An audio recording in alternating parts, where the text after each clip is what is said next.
कल्याण डोंबिवली महानगरपालिकेसाठी आज ऐतिहासिक दिवस आहे, कारण तब्बल 6 वर्षानंतर महापौर व उपमहापौर विराजमान होणार आहे।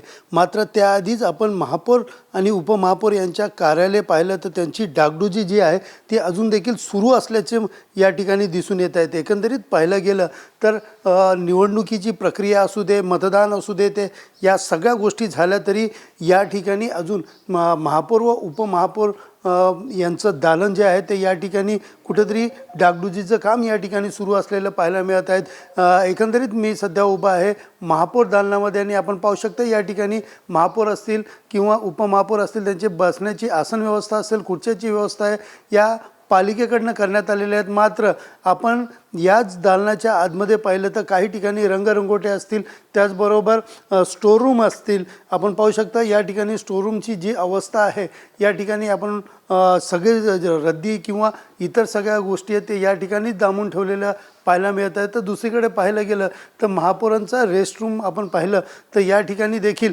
वायरिंग असेल किंवा इतर जे डागडुजीची कामं आहेत ती अजूनही अधुरी असल्याचं पाहायला मिळत आहेत। एकंदरीत पाहिलं गेलं तर तब्बल 6 वर्षानंतर कल्याण डोंबिवली महानगरपालिकेला महापौर व उपमहापौर या ठिकाणी विराजमान होणार आहेत।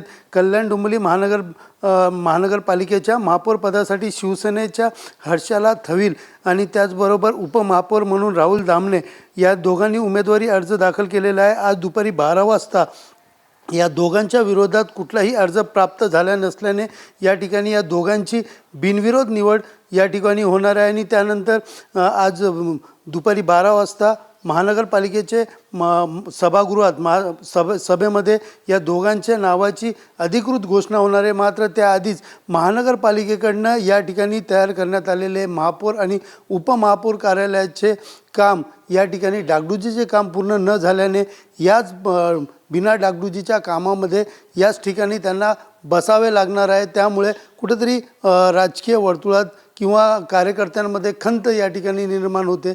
नेमकं आता 12 वाजेपर्यंत कार्यालय कशा प्रकारे महानगरपालिका या ठिकाणी सज्ज करते हे पाहण्यास सगळ्यांचं याकडे सगळ्यांचं लक्ष लागलं आहे।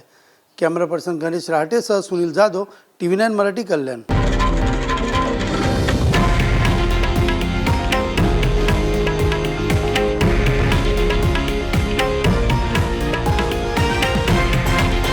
हे आहे देशातील नंबर 1 न्यूज नेटवर्क आणि आपण पाहत आहात TV9 मराठी, एकमेव।